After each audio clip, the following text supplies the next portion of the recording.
जय हिंद आप सभी को। चलिए स्टार्ट करते हैं। ज्ञान बिंदु क्वेश्चन बैंक कंप्लीट करेंगे। आज जो है 1275 एग्ज़ाम हुआ था पीटी का, उसका क्वेश्चन देखने वाले हैं। सभी लोग ध्यानपूर्वक क्लास को देखिएगा। और इसके पहले जो भी हम क्लास करवाए हैं इस यूट्यूब चैनल पे, सारा क्लास ज्ञान बिंदु क्वेश्चन बैंक का सारा क्लास देख लीजिएगा। आपको हम एक बार दिखा देते हैं कि कौन कौन जो हम कंप्लीट करवा चुके हैं। देखिए इसका जो है ना, पहला जो है बिहार पुलिस, देखिए मद निषेध दरोगा जो अनुमंडल पदाधिकारी का जो एग्ज़ाम हुआ था 2023 में पीटी का, ये हम पूरा सेट कंप्लीट करवा चुके हैं। आप प्लेलिस्ट चेक कीजिएगा, आपको सारा एक क्लास मिल जाएगा। और नेक्स्ट देखिए बिहार पुलिस मद निषेध दरोगा, इसका जो मुख्य परीक्षा हुआ था इसका भी हम टोटल कंप्लीट करवा चुके हैं। ये भी क्लास आप लोग नहीं देखें, जो भी लोग नहीं देखें उसको ज़रूर देखिएगा। उसके बाद जो है देखिए 64 पोस्ट, देखिए 64 पोस्ट जो है ना बिहार दरोगा 64 पोस्ट जो प्रारंभिक परीक्षा हुआ था उसमें जो है ना प्रारंभिक परीक्षा 28/1/2024 को इसका एग्ज़ाम हुआ था। इसका भी जो है ना हम कंप्लीट करवा चुके हैं, ठीक है। और इसका देखिए 64 पोस्ट मेंस का, देखिए 64 पोस्ट मेंस का 23/6/2024 का एग्ज़ाम हुआ था। इसका भी 189 से 224 पेज तक इसका भी हम कंप्लीट करवा चुके हैं टोटल क्लास। ये जो है ना 1 2 3 4 सेट पूरी तरह से कंप्लीट करवा दिए हैं। और एक जो है नोट्स पूरा कंप्लीट करवा दिए। देखिए ये जो बिंदु में नोट्स दिख रहा है ना, ये भी हम जो है ना पूरा इसका नोट्स पूरा ख़त्म करवा दिए हैं। तो सभी लोग पूरा क्लास को देख लीजिएगा। और ये सारा का पीडीएफ हम अपने टेलीग्राम चैनल पे डाल दिए हैं। आप लोग टेलीग्राम चैनल चेक कीजिएगा, आपको सारा पीडीएफ मिल जाएगा। आप डिस्क्रिप्शन में लिंक होगा, लिंक पे क्लिक करके ज्वाइन कर लीजिए। राहुल स्टडी ग्रुप के नाम से टेलीग्राम चैनल का लिंक है, डिस्क्रिप्शन चेक कीजिएगा, आपको लिंक मिलेगा। लिंक पे क्लिक करके ज्वाइन कर लीजिए। आपको जितना भी हम पीडीएफ क्लास कंप्लीट करवाए हैं वो सारा पीडीएफ आपको राहुल स्टडी ग्रुप में मिल जाएगा टेलीग्राम चैनल पर। तो चलिए आज जो है ना 1275 का देखिए, 1275 का जो पीटी एग्जाम हुआ था 12/17/12/2023 को प्रथम पाली का, ठीक है। आज प्रथम पाली का पूरा क्वेश्चन देखने वाले, जहाँ तक हो पाएगा 1 घंटा में जितना क्वेश्चन हो पाएगा उतना तक कंप्लीट करेंगे। देखिए इसका पेज बोलेगा तो 78 से कितना 101 है। इसको आज हम देखने वाले हैं। पूरा ध्यानपूर्वक क्लास को देखिएगा। और चैनल पे नए चैनल को सब्सक्राइब कर लीजिए। और हर ग्रुप में क्लास को जरूर शेयर कर दिए, क्योंकि आपको इसी चैनल पे जो है ना आपको पूरा डिटेल के साथ आपको क्लास करवाया जाएगा इस ज्ञान बिंदु क्वेश्चन बैंक का। आप पूरा बुक खत्म करेंगे, आप निश्चिंत रहिए। पूरा बुक आपको ख़त्म करवाया जाएगा इस यूट्यूब चैनल पे। तो सभी लोग हर ग्रुप में शेयर कर दीजिए और सब्सक्राइब जरूर कर लीजिए। सब्सक्राइब करने के बाद जो नोटिफिकेशन ऑन कर लीजिए।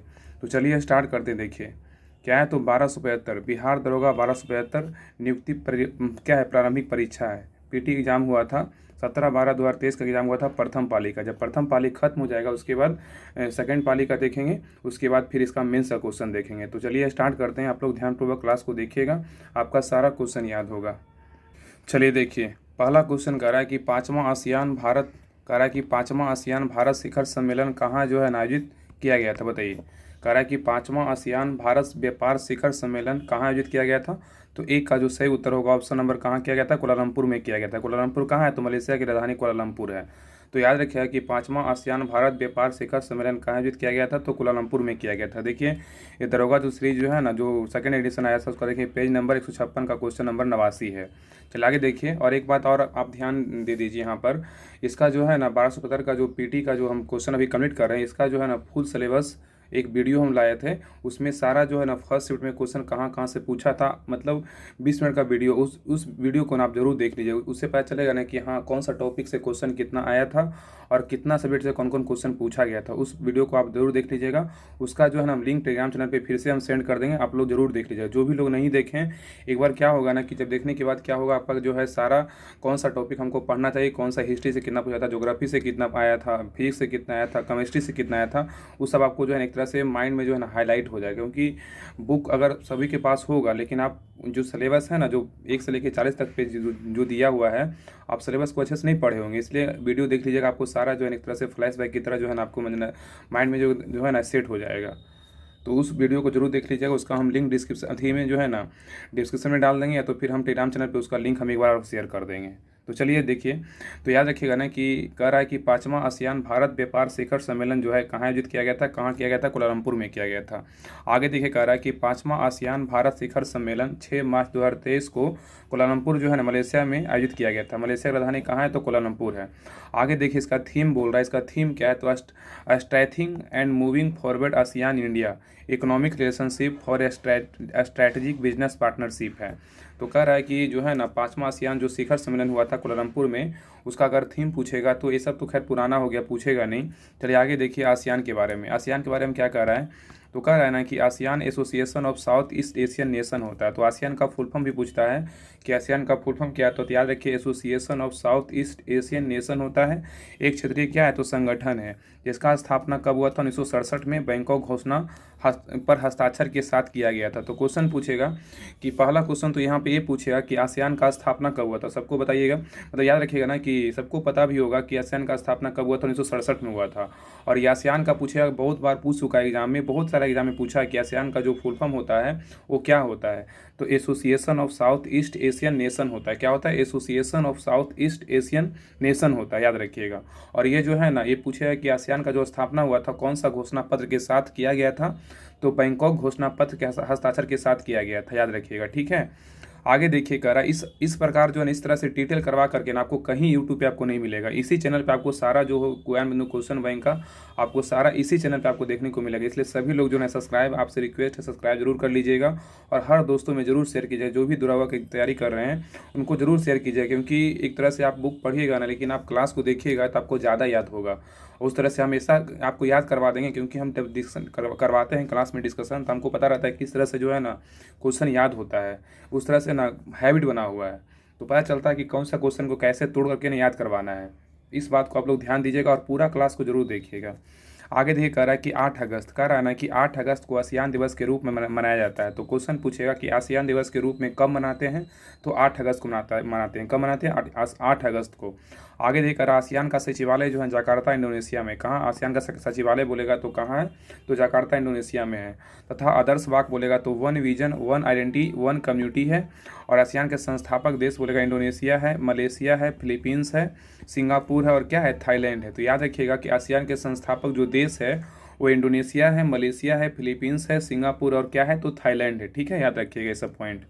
आगे कह रहा है आसियान में, देखिए ये सब भी पूछता है कि आसियान में कितने देश है। याद रखिए आसियान में टोटल कितना देश है, तो 10 देश है। कितना है, तो 10 जो है ना सदस्य देश है। और कौन कौन देश है, कभी कभी क्वेश्चन ऐसे दे देगा कि निम्नलिखित में जो है ना कौन सा आसियान का सदस्य नहीं है। उसमें आपको 4 ऑप्शन रहेगा, 3 ऑप्शन रहेगा आसियान का सदस्य रहेगा, एक ऑप्शन आसियान का सदस्य नहीं रहेगा। उसमें आपको छांटना रहेगा, इसलिए ना इसका जो है सारा देश का नाम याद रखिएगा। तो 10 देश कौन कौन है, इंडोनेशिया है, मलेशिया है, फिलीपींस है, सिंगापुर है, थाईलैंड है, ब्रुनेई है, वियतनाम है, लाओस है, म्यांमार है और कंबोडिया। तो याद रखिएगा कि आसियान का 10 जो सदस्य देश है वो कौन कौन है, इंडोनेशिया है, मलेशिया है, फिलीपींस है, सिंगापुर है, थाईलैंड है, ब्रुनेई है, वियतनाम है, लाओस है और म्यांमार और क्या है, तो कंबोडिया है।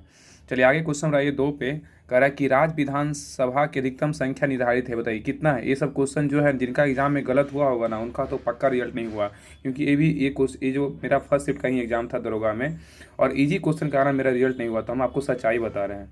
इसलिए आपको इजी क्वेश्चन को कभी हल्के में नहीं लीजिएगा। कभी एग्जाम में आप बैठिएगा तो इजी क्वेश्चन को आप जरूर 2 बार पढ़िएगा कि हाँ उसमें नहीं पूछा है और कि क्या पूछा है, क्योंकि अगर आप इजी क्वेश्चन गलत करते हैं तो आप पहले एग्जाम से बाहर हो जाइएगा।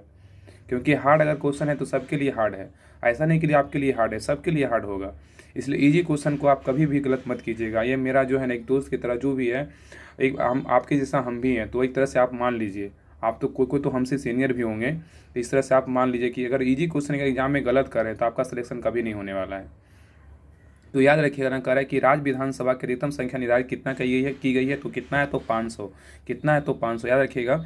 चल आगे कह रहा है कि राज्य विधानसभा की अधिकतम संख्या बोलेगा तो 500 निर्धारित की गई है। और संविधान के अनुच्छेद 170 के अनुसार किसी राज्य की विधानसभा के सदस्यों की अधिकतम संख्या 500 और न्यूनतम सदस्य संख्या जो है ना 60 हो सकती है। तो क्वेश्चन ऐसे पूछेगा कि किस अनुच्छेद में वर्णन किया गया है किसी भी राज्य की विधानसभा के सदस्यों की अधिकतम संख्या 500 हो सकता है और न्यूनतम बोलेगा तो 60 हो सकती है। तो किस अनुच्छेद में है, तो अनुच्छेद कितना है, 170 में कहा गया है। ठीक है, याद रखिएगा।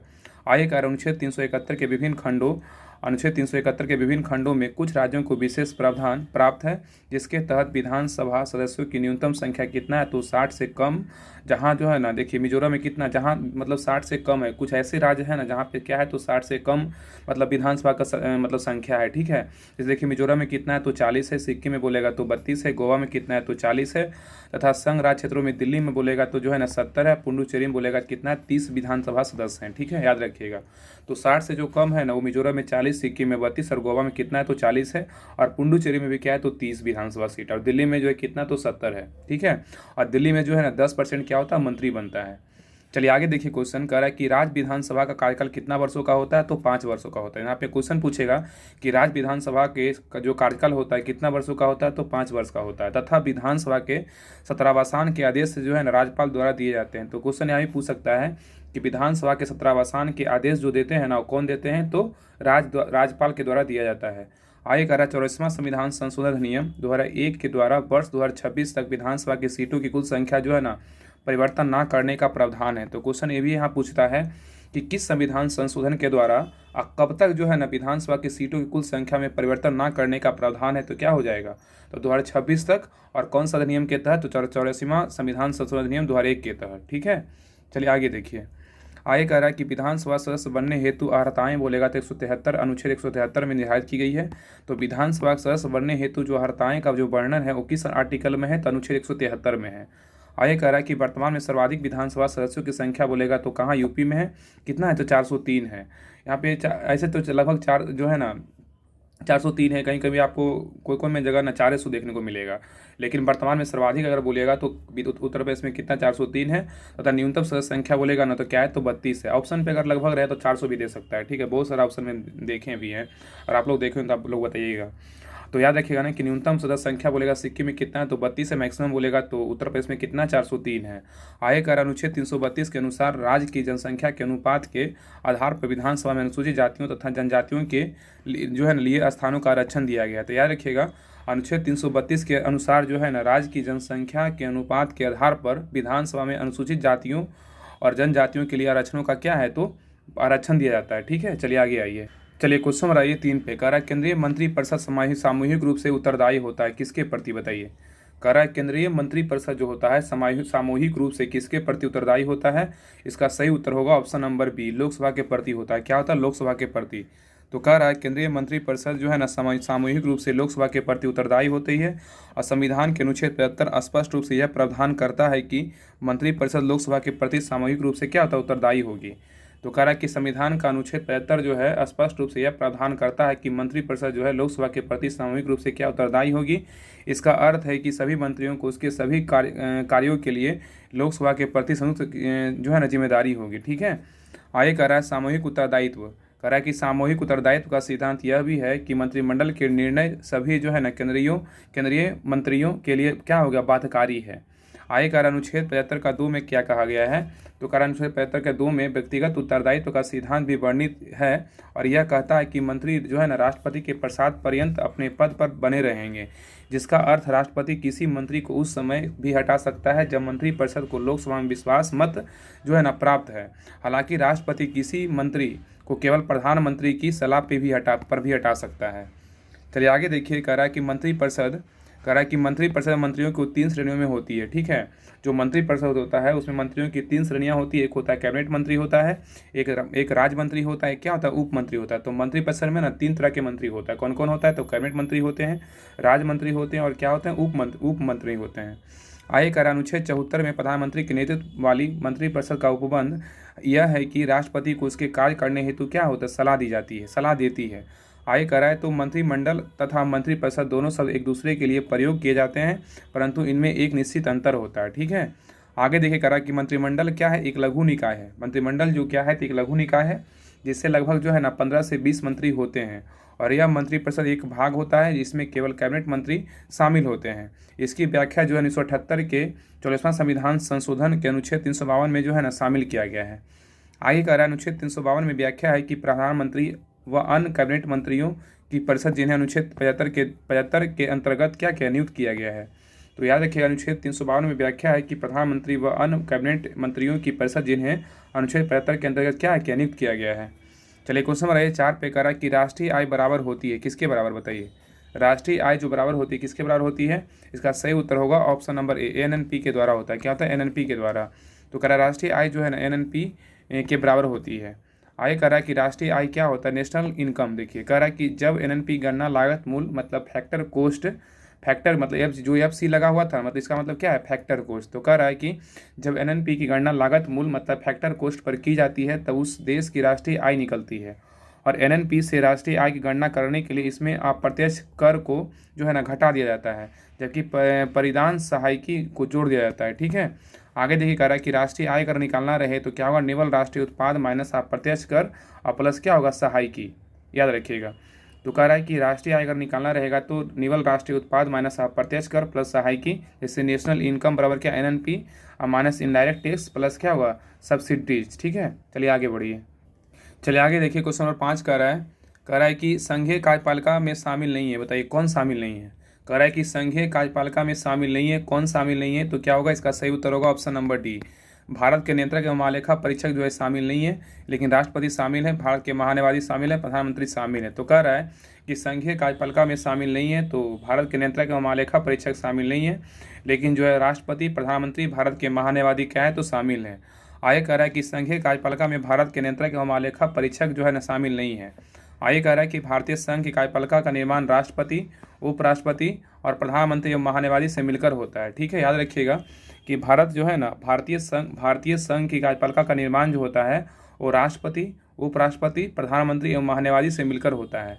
आगे कह रहा है कि संविधान के भाग 5 के अनुच्छेद 52 से 78 तक संघ की कार्यपालिका शक्ति का जो है ना, कार्यपालिका का वर्णन किया गया। तो क्वेश्चन यहाँ पे ये पूछेगा कि संघ की कार्यपालिका का जो वर्णन है वो किस भाग में है, तो भाग 5 में है। और संघ की कार्यपालिका का जो वर्णन है कितना से कितना अनुच्छेद तक है, तो क्या होगा, अनुच्छेद 52 से 78 तक है। आगे कह रहा है कि संसदीय व्यवस्था में कार्यपालिका अपनी नीतियों एवं कार्यों के लिए क्या है, विधायिका के प्रति उत्तरदायी होती है। आगे कह रहा है कि संघ की कार्यपालिका शक्तियाँ राष्ट्रपति को प्राप्त है, परंतु वास्तविक शक्तियाँ प्रधानमंत्री एवं उनके मंत्रिपरिषद में क्या होती है, निहित होती है। आगे कह रहा है कि अनुच्छेद 52 में के माध्यम से राष्ट्रपति के पद का प्रावधान किया गया। तो क्वेश्चन ऐसे पूछेगा कि राष्ट्रपति का जो पद है ना वो किस अनुच्छेद में वर्णन है, तो अनुच्छेद 52 में है। और आगे देखिएगा अनुच्छेद 53 में क्या है कि तहत भारत का राष्ट्रपति अपने कार्यपालिका संबंधी समस्त शक्तियों का प्रयोग अथवा अधीनस्थ अधिकारियों के माध्यम से करता है। तो भारत के राष्ट्रपति अपनी कार्यपालिका का वर्णन बोलेगा तो किस अनुच्छेद में, अनुच्छेद 53 में है। अगर राष्ट्रपति का पद बोलेगा तो अनुच्छेद 52 में है। आगे कह रहा है कि प्रधानमंत्री शासन का प्रशासनिक प्रधान होता है जो शक्तियों का वास्तविक प्रयोग करता है। ठीक है, आगे का अनुच्छेद 75 का 1 में क्या बोला गया है कि राष्ट्रपति द्वारा प्रधानमंत्री की नियुक्ति का प्रावधान करता है। तो याद रखिएगा, क्वेश्चन यहाँ पे पूछेगा कि राष्ट्रपति द्वारा प्रधानमंत्री की नियुक्ति का प्रावधान किस अनुच्छेद में करता है, तो 75 का 1 में। अर्थात राष्ट्रपति संसदीय व्यवस्था के अनुसार लोकसभा में बहुमत प्राप्त दल के नेता को जो है ना प्रधानमंत्री क्या करता है, नियुक्त करता है। ठीक है, चलिए आगे देखिए। कह रहा है कि संविधान के अनुच्छेद 76 के अंतर्गत भारत के महान्यायवादी के प्रावधान किया गया है। तो अनुच्छेद 76 में क्या है, तो भारत के महान्यायवादी का प्रावधान किया गया है। और नेक्स्ट देखिए, कह रहा है कि राष्ट्रपति द्वारा महान्यायवादी की नियुक्ति होती है। तो महान्यायवादी की नियुक्ति किसके द्वारा होता है, तो राष्ट्रपति के द्वारा होता है। और एवं वह राष्ट्रपति के प्रसाद पर्यंत पद धारण करता है। और यह देश का क्या होता है, सर्वोच्च कानूनी अधिकारी की योग्यता रखता है। कौन, महान्यायवादी। चलिए आगे देखिए, कह रहा है कि भारत के नियंत्रक एवं महालेखा परीक्षक का उल्लेख संविधान के अनुच्छेद 148 से 151 में किया गया है। तो यहाँ पे क्वेश्चन ऐसे पूछेगा कि भारत के नियंत्रक एवं महालेखा परीक्षक का जो उल्लेख है वो कितना से कितना अनुच्छेद में किया गया, तो क्या होगा, 148 से 151 में किया गया। तो याद रखिएगा कि भारत के नियंत्रक एवं महालेखा परीक्षक का जो उल्लेख है वो संविधान के अनुच्छेद 148 से 151 तक में किया गया है। और यह लोकविद का संरक्षक एवं लोक लेखा परीक्षक जो है ना, परीक्षण लेखा विभाग का मुखिया होता है। और यह राज्य केंद्र स्तरों पर क्या होता है, नियंत्रण करता है। ठीक है, चलिए क्वेश्चन बनाइए 6 पे। देखिए कह रहा है कि किस केंद्रीय मंत्रालय, कह रहा है कि किस केंद्रीय मंत्रालय ने ई सरस मोबाइल ऐप लॉन्च किया। बताइए, कह रहा है किस केंद्रीय मंत्रालय ने ई सरस मोबाइल ऐप लॉन्च किया है। तो इसका सही उत्तर होगा ऑप्शन नंबर सी, ग्रामीण विकास मंत्रालय लॉन्च किया। तो याद रखिएगा कि यहाँ पे करेंट का क्वेश्चन है। कह रहा है ई सरस मोबाइल ऐप किसने लॉन्च किया, तो ग्रामीण विकास मंत्रालय लॉन्च किया है। आइए कह रहा है ई सरस ऐप को ग्रामीण विकास मंत्रालय ने लॉन्च किया है। इस ऐप को दीनदयाल उपाध्याय अंत्योदय योजना, राष्ट्रीय ग्रामीण आजीविका मिशन के तहत स्वयं सहायता से जुड़ी महिलाओं के बनाए गए उत्पादकों की ऑनलाइन बिक्री के लिए जो है ना जारी किया गया है। चलिए क्वेश्चन नंबर नेक्स्ट पे, क्वेश्चन नंबर 7 कह रहा है कि हाल ही में पदक जीतने वाले रुद्रराज पाटिल का संबंध किस खेल से। बताइए, कह रहा है कि हाल ही में पदक जीतने वाले रुद्रराज पाटिल का संबंध जो है ना किससे है। बताइए क्या होगा। तो याद रखिएगा 7 का सही उत्तर क्या होगा, ऑप्शन नंबर सी, निशानेबाजी से। क्या है, निशानेबाजी से। चलिए आगे आइए। कह रहा है कि रुद्रराज पाटिल का जो है ना, रुद्रराज पाटिल का संबंध किससे, निशानेबाजी से है। अन्य देखिए, अन्य खिलाड़ी संबंधित खिलाड़ी जो है ना इंपॉर्टेंट दिया हुआ। देखिए निशानेबाजी से कौन खिलाड़ी संबंधित है। देखिए अभिनव बिंद्रा का संबंध निशानेबाजी से, मनु भाकर का संबंध निशानेबाजी से है, श्रेयसी सिंह का संबंध निशानेबाजी से, गगन नारंग का संबंध निशानेबाजी से है, अंजलि भागवत का संबंध क्या है, तो निशानेबाजी से है। और सौरभ चौधरी, अपूर्वा चंदेला और राही शरणाबोध, अवनी लखेरा इत्यादि का संबंध किससे है, इनका संबंध निशानेबाजी से है। आगे देखिए कह रहा है कि मैरी कॉम का संबंध किससे, तो मुक्केबाजी से। नेखा जरीन का संबंध किससे, सब इंपॉर्टेंट दिया हुआ है सर के द्वारा। नेखा जरीन का संबंध किससे, मुक्केबाजी से है। लवलीना बोरगोहाइन का संबंध किससे, तो क्या होगा, मुक्केबाजी से है। और बैजनाथ सिंह का संबंध किससे, मुक्केबाजी से। अमित पंघाल, पूजा रानी और सरिता देवी और मोहम्मद अली, ये सब का संबंध किससे, तो मुक्केबाजी से है। जो इंपॉर्टेंट हाईलाइट है रहता है ना, उसको कम से कम याद रखिएगा। आगे कह रहा है विनेश फोगाट का संबंध कुश्ती से है। रवि कुमार दहिया, ये सब क्या इंपॉर्टेंट है, इनका संबंध किससे है, कुश्ती से है। साक्षी मलिक का संबंध किससे है, तो कुश्ती से। जिसपे रेड का कलर मार रहे हैं ना, उसमें ये इंपॉर्टेंट है। विनेश फोगाट हो गया, रवि कुमार दहिया हो गया, साक्षी मलिक हो गया, बजरंग पुनिया का संबंध किससे है, तो कुश्ती से है। गीता फोगाट का संबंध किससे है, तो इस कुश्ती से है। सुशील कुमार का संबंध किससे है, तो कुश्ती से है। और केडी यादव का संबंध किससे है, तो कुश्ती से है। और बबीता कुमारी का संबंध किससे, तो कुश्ती से। सारा सर के द्वारा इंपॉर्टेंट ही डाला गया है, लेकिन कुछ कुछ क्या होता है ना, क्योंकि रिपीट होता है बहुत सारा क्वेश्चन एग्जाम में जो है ना, क्वेश्चन पूछा हुआ रहता है, इसलिए सारे को याद रखिएगा जरूर। चलिए आगे देखिए, तीरंदाजी का बोल रहा है। तीरंदाजी से कौन कौन है, दीपा कुमारी का संबंध तीरंदाजी से है। जयंता तलुकदार का संबंध तीरंदाजी से है। लिम्बा राम का संबंध तीरंदाजी से है। अभिषेक वर्मा का संबंध तीरंदाजी से है। और डोला बनर्जी का संबंध तीरंदाजी से है। और ज्योति सुलेखा बेनम का संबंध तीरंदाजी से है। और बोमबाला देवी लैसरम का संबंध तीरंदाजी से है। और तरुण दीप रॉय का संबंध तीरंदाजी से है।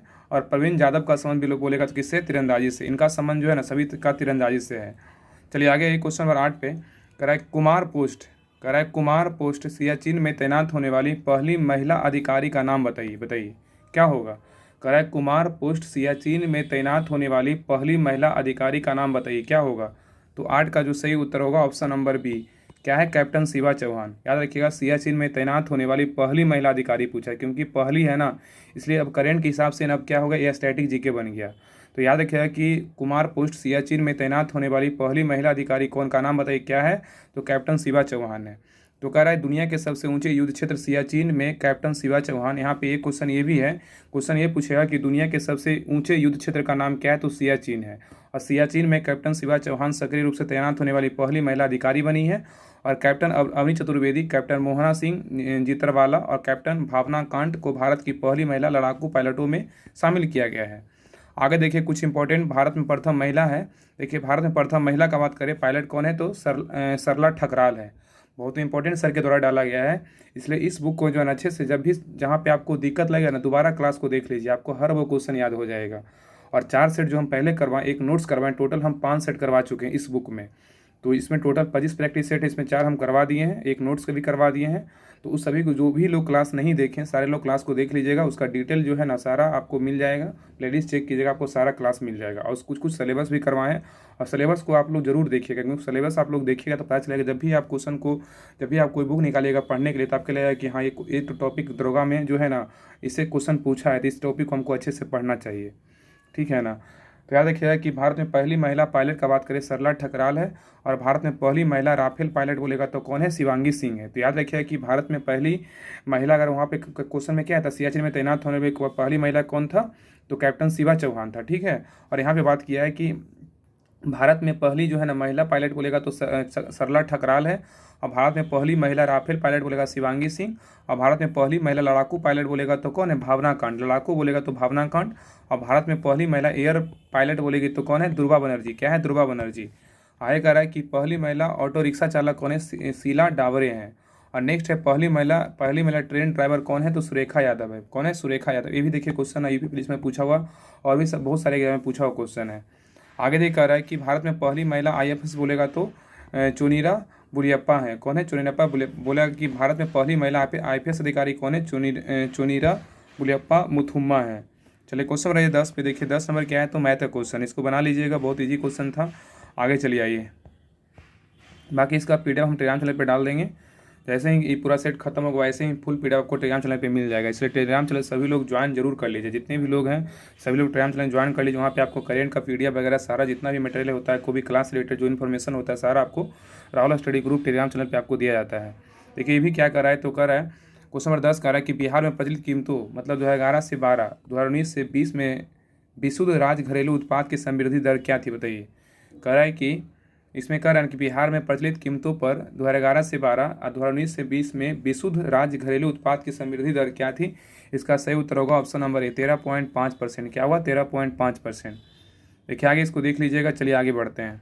आई क्वेश्चन नंबर 11 कह रहा है कौशाम्बी जो है ना, कौशाम्बी किस महाजनपद की राजधानी थी बताइए। बहुत इंपॉर्टेंट क्वेश्चन है, इससे तो आप याद कर लीजिए कि इस टॉपिक को जो है ना आपको कंठस्थ याद कर लेना है। आपको पहला शिफ्ट में पूछा है, सेकेंड शिफ्ट में पूछा है, और इसके पहले भी दरोगा 2213, 1717 और 2446 सभी में जो है ना आपको इस टॉपिक से क्वेश्चन पूछा है महाजनपद से। तो आपको इस टॉपिक को हमेशा रट जाना है। तो कह रहा है कौशाम्बी किस महाजनपद की राजधानी है, तो क्या हो जाएगा, वस्त का था। क्या था, वस्त की राजधानी कहाँ था, कौशाम्बी। आगे कह रहा कौशाम्बी जो है ना वस्त महाजनपद की राजधानी थी। अब बुद्ध के समय में हम 16 बड़े बड़े राज्य पाते हैं जो महाजनपद कहलाते थे। महाजनपद किसे बोलेंगे, तो बुद्ध के समय जो है ना पहले भी जो है ना 28 राज्य है ना, वैसे उस प्रकार जो है ना 16 बड़े बड़े राज्य होते थे। ठीक है, उसको क्या कहते थे, महाजनपद कहते थे। देखिए कुछ इंपॉर्टेंट महाजनपद दिया और जो सारा है ना 16 महाजनपद, उसका राजधानी देखिए दिया हुआ है। मगध का राजधानी बोलेगा तो क्या है, राजगिरी या गिरिवज बोल सकते हैं। काशी का बोलेगा तो वाराणसी है। काशी का राजधानी कहाँ है, वाराणसी। कौशल का बोलेगा तो श्रावस्ती अयोध्या बोल सकते हैं। कुरु का बोलेगा, कुरु भगवान क्या रहते हैं, इंद्र भगवान जो क्या रहते हैं, कुरु टाइप के रहते हैं, तो कुरु का बोलेगा इंद्रप्रस्थ। अंग का बोलेगा राजधानी कहाँ है, तो चंपा है। बज्जी का बोलेगा तो बज्जी कहाँ है, तो वैशाली। क्या होगा, वैशाली या बीदे। मल का बोलेगा तो कुशीनगर, ये प्रथम भाग था, और पावा जो था ना द्वितीय भाग था। और चेदी का बोलेगा तो सुक्तिमती या सेथीवती। और वश का बोलेगा तो कौशाम्बी। पंचाल का बोलेगा इच्छत्र जो उत्तरी कंपिल और दक्षिणी उत्तरी का बोलेगा तो इच्छत्र था, दक्षिणी का बोलेगा तो कंपिले था। और मत्स्य का बोलेगा तो राजधानी कहाँ था, विराटनगर। तो मत्स्य का शरीर कैसा होता है, विराट होता है। आगे कह रहा है सूरसेन। सूरसेन की राजधानी कहाँ है, मथुरा। अस्मा की राजधानी कहाँ है, तो पोटली या पोतन। अवंती की राजधानी कहाँ है, तो उज्जैनी। और महेशमती दक्षिणी था। गंधार का बोलेगा तहसीला। गंबोज का बोलेगा तो घाटक या राजपुर। आगे देखिए कह रहा है कि 16 महाजनपदों में अस्मक ही एक ऐसा महाजनपद था जो दक्षिण भारत में गोदावरी नदी के किनारे क्या था, स्थित था। आगे कह रहा है 16 महाजनपदों में केवल बज्जी एवं मल में गणतंत्रात्मक जो है ना व्यवस्था थी, जबकि शेष में राजतंत्रात्मक व्यवस्था थी। आगे कह रहा है कि वैशाली का लिच्छवी गणराज्य विश्व का प्रथम गणतंत्र माना जाता है। तो वैशाली का जो लिच्छवी गणराज्य है वो विश्व का प्रथम गणतंत्र माना जाता है, और जो बज्जी संघ की राजधानी थी। इसका गठन जो है ना 500 ईसा पूर्व में हुआ था। चलिए आगे देखिए। आगे कह रहा है कि महाजनपदों का उल्लेख बौद्ध ग्रंथ अंगुत्तर निकाय महावस्तु एवं जैन ग्रंथ भगवती सूत्र में मिलता है। तो कह रहा है कि महाजनपदों का जो उल्लेख है वो बौद्ध ग्रंथ अंगुत्तर निकाय महावस्तु एवं जैन ग्रंथ भगवती सूत्र में मिलता है। आगे कह रहा है कि महापरिनिर्वाण बोल रहा है कि सूत्र में 6 महानगरों की सूचना मिलती है। जैसे कौन कौन है, चंपा है, राजगिरी है, श्रावस्ती है, काशी है, कौशाम्बी और क्या है, साकेत है। आगे कह रहा है कि विश्व का सबसे प्राचीन वैभवशाली महानगर बोलेगा तो कौन था, पाटलिपुत्र था। याद रखिएगा, विश्व का सबसे, अगर पूछेगा विश्व का सबसे प्राचीन वैभवशाली महानगर कौन था, तो पाटलिपुत्र था। चलिए क्वेश्चन नंबर 12 पे कह रहा है किस समूह में सही अर्थ प्रकट करने वाले शब्द जो है ना युग्म है, बताइए। इसमें सही बोल रहा है कौन सा होगा, तो सही उत्तर क्या होगा, ऑप्शन नंबर डी। सर मतलब बान होता है, और सर मतलब क्या होता है, तालाब होता है। तो कह रहा है कि दिए गए विकल्पों में से विकल्प डी क्या है, सही उत्तर है। सर का अर्थ होता है बान होता है, और सर का अर्थ तालाब होता है। तो सर जो है तलवी सर का अर्थ बोलेगा तो बान होता है, और सर का जो अर्थ बोलेगा तो तालाब होता है। इसलिए विकल्प क्या है, डी सही उत्तर है। देखिए कुल है, वंश है, यहाँ पे कुल दिया हुआ है, कुल का किनारा हो जाएगा। देव का बोलेगा तो देवता हो जाएगा, देव का बोलेगा तो भगवान हो जाएगा, अनल का बोलेगा तो अग्नि या तो आग हो जाएगा, अनिल का बोलेगा तो हवा हो जाएगा। चलिए आगे देखिए क्वेश्चन नंबर 13 कह रहा है कि रूस किस संधि के द्वारा जो है ना प्रथम विश्व युद्ध से अलग हुआ था, बताइए। कह रहा है कि रूस किस संधि के द्वारा प्रथम विश्व युद्ध से अलग हुआ था। तो 13 का सही उत्तर क्या होगा, ऑप्शन नंबर डी। क्या है, ब्रेस्ट लिटोवस्क की संधि। तो कह रहा है कि रूस किस संधि के द्वारा प्रथम विश्व युद्ध से अलग हुआ था, तो ब्रेस्ट लिस्टोवक की संधि। तो कह रहा है कि ब्रेस्ट लिस्टोवक की संधि के द्वारा रूस जो है ना प्रथम विश्व युद्ध से बाहर हो गया था। आगे कह रहा है ब्रेस्ट लिस्टोवस्क की संधि 3 मार्च 1918 ईस्वी को रूस की नई बोल्शेविक सरकार और जर्मनी या केंद्रीय शक्तियों जर्मनी, ऑस्ट्रिया, हंगरी, ऑटोमन साम्राज्य, बुल्गारिया के बीच हस्ताक्षरित एक जो है ना अलग संधि थी, जिसने प्रथम विश्व युद्ध में रूस की भागीदारी को क्या किया था, समाप्त कर दिया था। ठीक है, तो याद रखिए कि जो है ना ब्रेस्ट लिस्टोव की संधि कब हुआ था, तो 3 मार्च 1918 को रूस की नई बोल्शेविक सरकार और जर्मनी या केंद्रीय शक्तियों मतलब जर्मनी, ऑस्ट्रिया, हंगरी, ऑटोमन साम्राज्य, बुल्गारिया के बीच हस्ताक्षरित एक अलग संधि थी, जिसने प्रथम विश्व युद्ध में रूस की भागीदारी को क्या कर दिया था, समाप्त कर दिया था। आगे कह रहा 2 महीनों की बातचीत के बाद जर्मन नियंत्रित ब्रेस्ट लिस्टोवक में संधि पर हस्ताक्षर किए गए। आगे कह रहा संधि के अनुसार सोवियत रूस में मित्र राष्ट्रों की प्रति शाही रूस के सभी प्रतिबद्धताओं को पूरा नहीं किया गया, और पूर्वी यूरोप और पश्चिमी एशिया में 11 राष्ट्र क्या हुआ, स्वतंत्र हो गया। आगे कह रहा यह संधि रूस के लिए बहुत अपमानजनक संधि थी, और रूस को अपने विशाल क्षेत्र और लगभग 6.5 करोड़ जनसंख्या से वंचित होना पड़ा। आगे कह रहा इस संधि को हो जाने के बाद रूस जो है ना विश्व युद्ध से अलग हो गया, जिससे बोल्शेविक सरकार को देश की आंतरिक समस्याओं पर क्या है ध्यान देने की समस्या मिल गया है। चलिए क्वेश्चन नंबर 14 पे कह रहा है विस्थापन का दूरी के साथ अनुपात हमेशा क्या होगा बताइए। कह रहा है कि विस्थापन का दूरी के साथ हमेशा जो अनुपात होगा क्या होगा बताइए। 14 का ऑप्शन पढ़िए, बताइए कि इसका आंसर जो होगा सही उत्तर क्या होगा। तो 14 का जो सही उत्तर होगा क्या होगा, इसका राइट आंसर होगा ऑप्शन नंबर डी, 1 के बराबर या कम होगा। क्या होगा, तो कह रहा है विस्थापन की दूरी के साथ अनुपात हमेशा क्या होता है, तो 1 के बराबर या क्या होता है, कम होता है। चलिए आगे देखिए, ये कह रहा है कि विस्थापन का दूरी जो है ना, विस्थापन का दूरी के साथ अनुपात हमेशा 1 के बराबर या कम होता है। और वस्तु की प्रारंभिक एवं अंतिम स्थिति के बीच की न्यूनतम दूरी को क्या कहते हैं, विस्थापन कहते हैं, तो डिस्प्लेसमेंट कहते हैं। तो याद रखिएगा कि विस्थापन किसे कहते हैं, तो वस्तु की प्रारंभिक एवं अंतिम स्थिति के बीच की न्यूनतम दूरी को क्या कहेंगे, विस्थापन कहेंगे। ठीक है, यहाँ पे देखिए फिगर दिया हुआ है।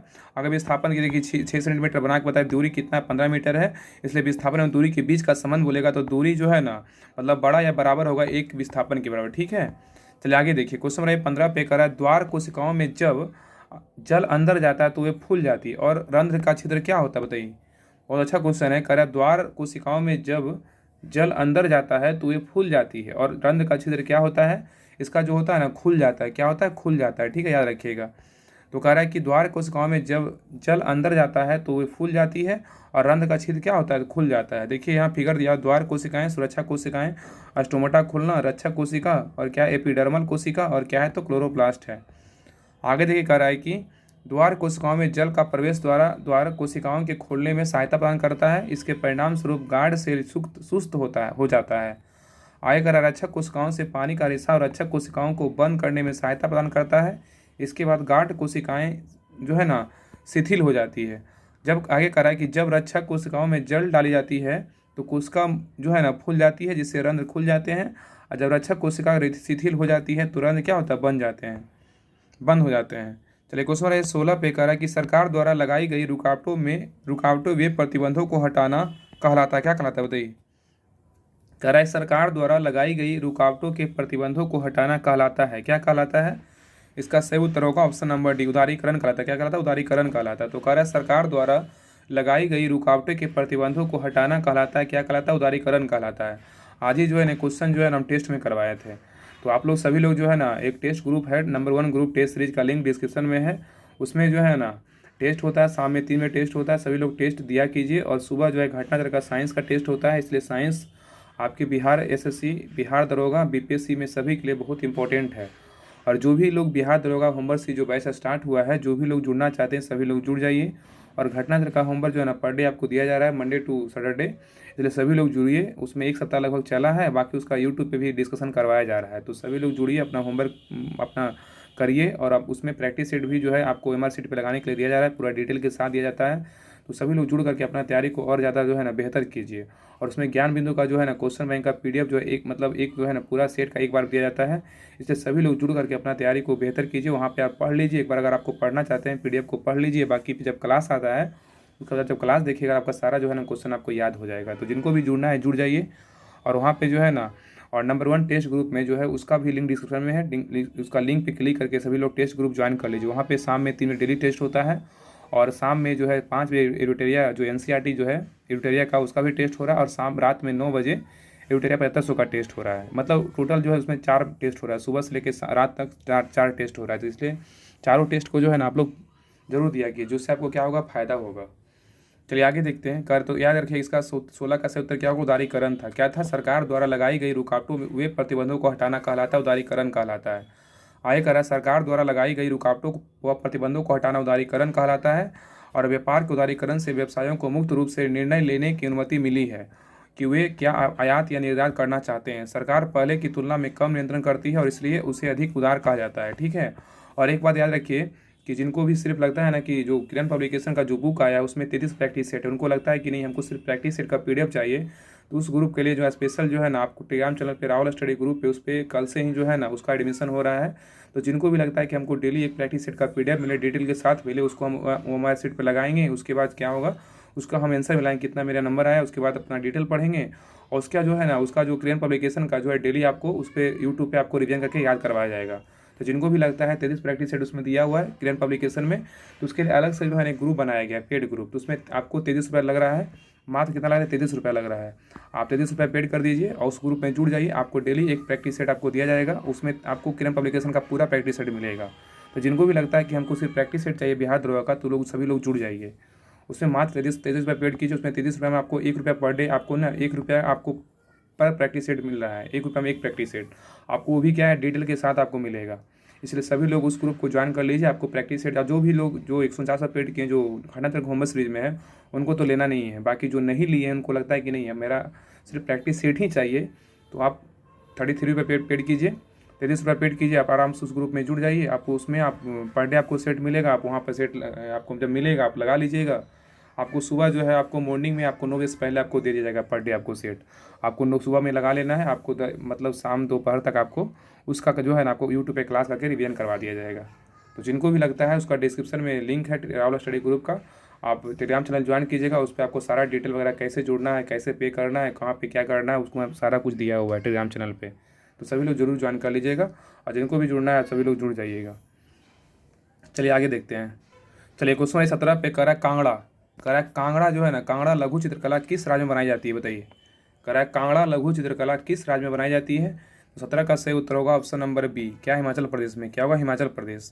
तो कह रहा है कांगड़ा चित्रकला, कांगड़ा किसकी सचित्र कला है जिसका नाम कांगड़ा हिमाचल प्रदेश के नाम पे रखा गया है, जो एक पूर्व रियासत थी जिसने कला को क्या दिया, संरक्षण दिया था।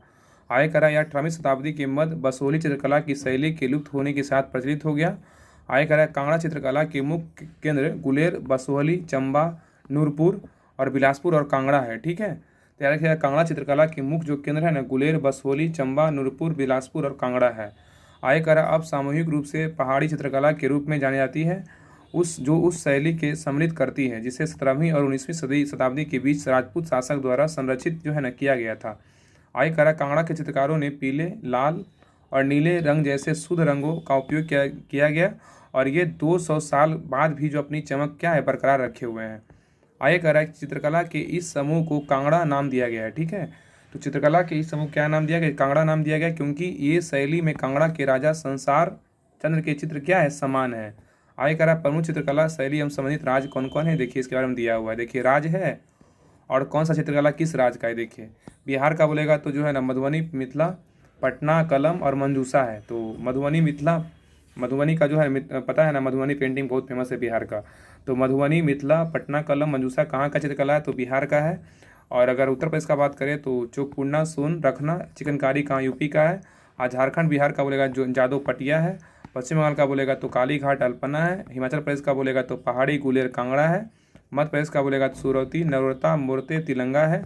उड़ीसा का बात करें, उड़ीसा कौन कौन है, तो पटचित्र है, सौरा है। राजस्थान का बोले तो फड़ है, मरनाना है, लघु मड़ाना है। ठीक है, तो राजस्थान का बोलेगा तो फड़, मड़ाना प्लस लघु मड़ाना। आगे देखिए गुजरात का बात करें, गुजरात में कौन कौन चित्रकला है, तो पिथौरा है, आथिया है। तमिलनाडु का बात करें तो कोल्लम है और तंजौर है। पंजाब का बात करें फुलकारी है। तेलंगाना का बात करें चेरियल है, निर्मल है। और नेक्स्ट आंध्र प्रदेश का बात करें तो आंध्र प्रदेश का मुंगलू है, कलमकारी है। उत्तराखंड का बात करें एपन है। केरल का बात करें कलमा जट्टू जिसको कालेम जोथू बोलेंगे। और कर्नाटक का बोलेगा तो रंगावली और कुसूती है। और महाराष्ट्र का बोलेगा तो महाराष्ट्र का कौन सा है, तो वली मतलब वारली है, महाराष्ट्र का चित्रकला है। चलिए क्वेश्चन 18 पे कह रहा है कि मानव विकास सूचकांक को प्रकाशित किया जाता है, बताइए किसके द्वारा। कह रहा है कि मानव विकास सूचकांक को प्रकाशित किया जाता है किसके द्वारा, जिसका सही उत्तर होगा ऑप्शन नंबर सी, यूएनडीपी के द्वारा। संयुक्त राष्ट्र विकास कार्यक्रम के द्वारा जो है ना मानव विकास सूचकांक क्या होता है, प्रकाशित होता है। चलिए आगे देखिए, कह रहा है कि मानव विकास सूचकांक यूएनडीपी द्वारा प्रकाशित किया जाता है। यह सूचकांक 1990 से जो है ना जारी किया जा रहा है। ठीक है, तो मानव विकास सूचकांक जो है 1990 से जारी किया जा रहा है। और मानव विकास सूचकांक 3 मानक है, क्या है, शिक्षा है, स्वास्थ्य और क्या है, जीवन मतलब आय है। आगे देखिए कह रहा है कि मानव विकास सूचकांक की गणना 4 संकेतों जन्म के समय, जीवन प्रत्याशा, स्कूली शिक्षा और औसत वर्ष, स्कूली शिक्षा के अपेक्षित वर्ष और प्रति व्यक्ति सकल राष्ट्रीय आय द्वारा की जाती है।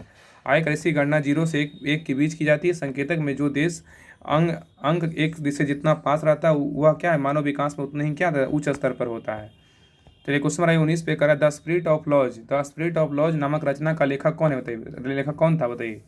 करा कि द स्पिरिट ऑफ लॉज नामक रचना का लेखक कौन था, इसका सही उत्तर होगा ऑप्शन नंबर सी, मॉन्टेस्क्यू है। क्या है, मॉन्टेस्क्यू। करा द स्पिरिट ऑफ लॉज 1748 नामक रचना के लेखक बोलेगा मॉन्टेस्क्यू था।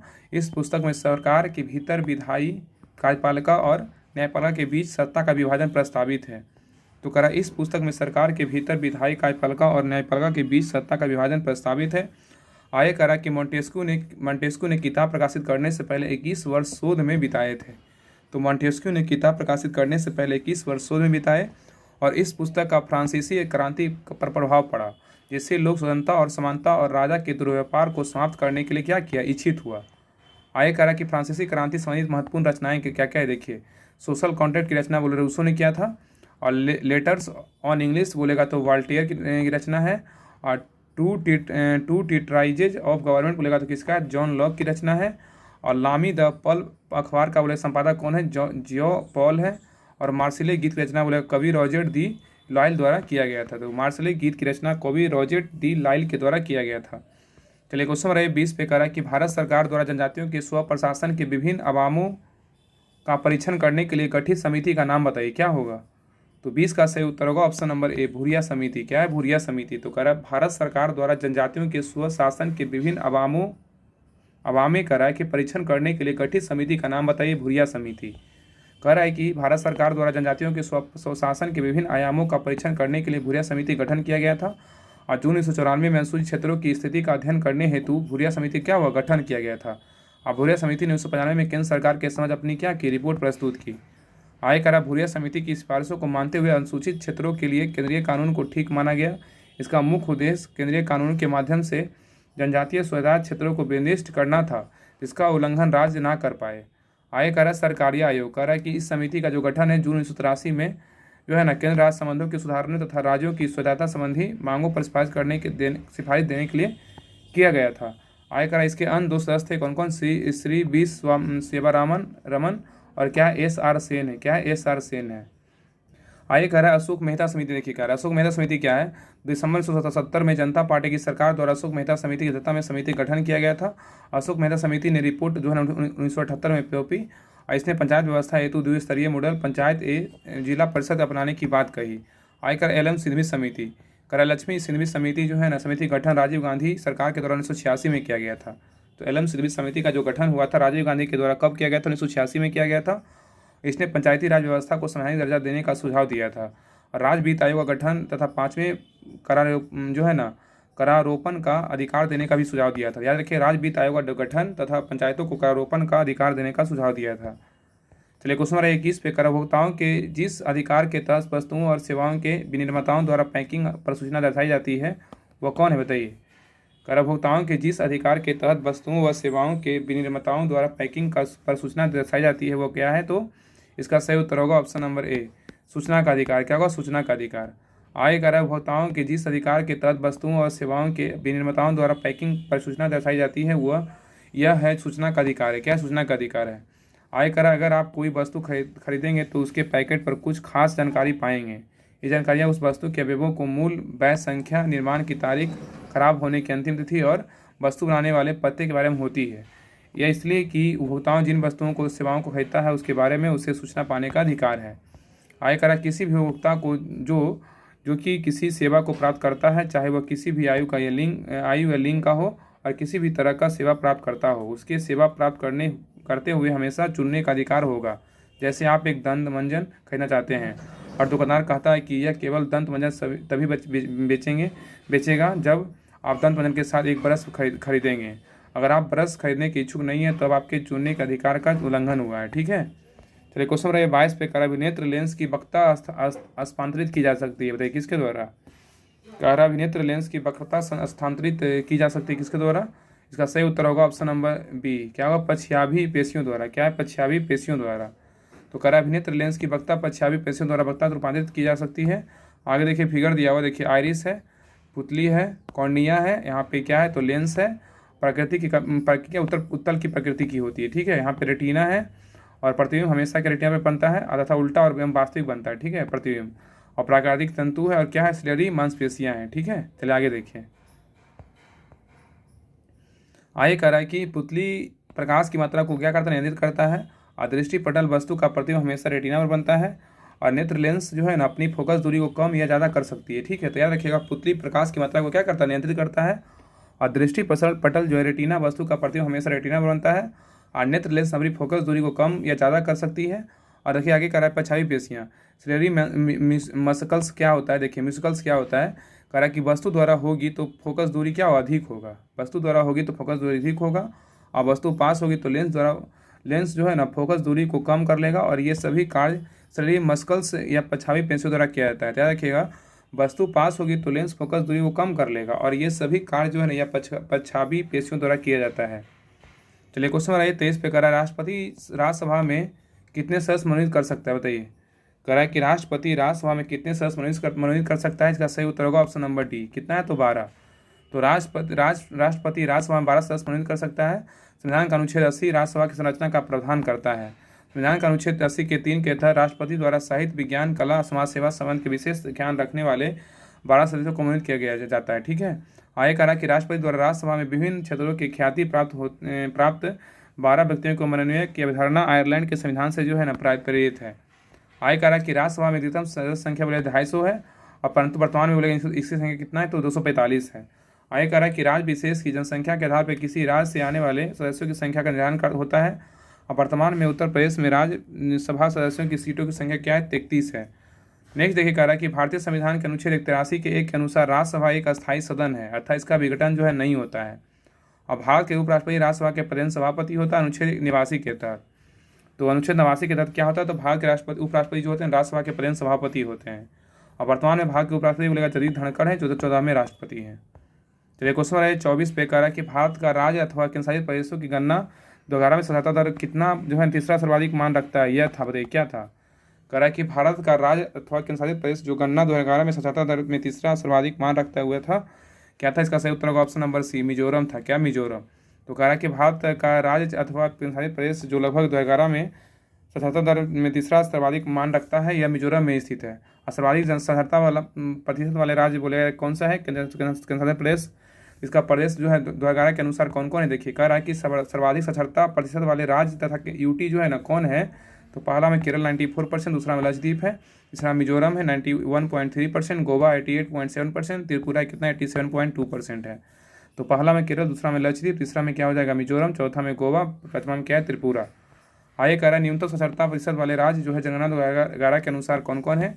तो साक्षरता में जो है ना कम बिहार बोलेगा 61.8%, उसके बाद क्या है तो अरुणाचल प्रदेश 65.4%, उसके बाद राजस्थान 66.1%, झारखंड 64.4% और आंध्र प्रदेश तेलंगाना बोलेगा तो 67%। आगे कह रहा है कि नोट में जनगणना 2011 के अनुसार सर्वाधिक साक्षरता प्रतिशत वाले केंद्रशासित प्रदेश बोलेगा लक्षद्वीप 91.8%, द्वितीय दमनदीप 87.1%। तो कह रहा है कि जनगणना 2011 के अनुसार सर्वाधिक साक्षरता प्रतिशत वाला केंद्रशासित प्रदेश लक्षद्वीप बोलेगा तो 91.8%, और द्वितीय दमनदीप बोलेगा तो 87.1%। और जनगणना 2011 के अनुसार न्यूनतम साक्षरता प्रतिशत वाला केंद्रशासित प्रदेश दादरा नगर हवेली है, क्या है 76.2%। चलिए आगे देखिए जो है ना मैथ का क्वेश्चन है। पैसे नंबर क्या है तो मैथ का क्वेश्चन आप लोग बना लीजिएगा, और आगे जो है ना इसका आप लोग बना लीजिएगा। 26 से जो है ना क्वेश्चन नंबर अगले क्लास में देखेंगे, ठीक है। 26 से जो अगले क्लास में देखेंगे। आप लोग क्लास को हर जगह शेयर कीजिएगा और लाइक जरूर कीजिएगा, सब्सक्राइब जरूर कर लीजिएगा। तो अगले क्लास में 26 नंबर क्वेश्चन से देखेंगे, और बाकी जो है ना जितना हो पाएगा 1 घंटा में जितना क्वेश्चन कर पाएंगे, क्योंकि एक सेट को डिटेल ज़्यादा रहता है तो एक सेट को जो है ना 2-3 क्लास में चल जाता है। तो अगले क्लास में जो है ना क्वेश्चन नंबर 26 देखेंगे। तो मिलते हैं नेक्स्ट क्लास में, तब तक के लिए आप लोग को जय हिंद।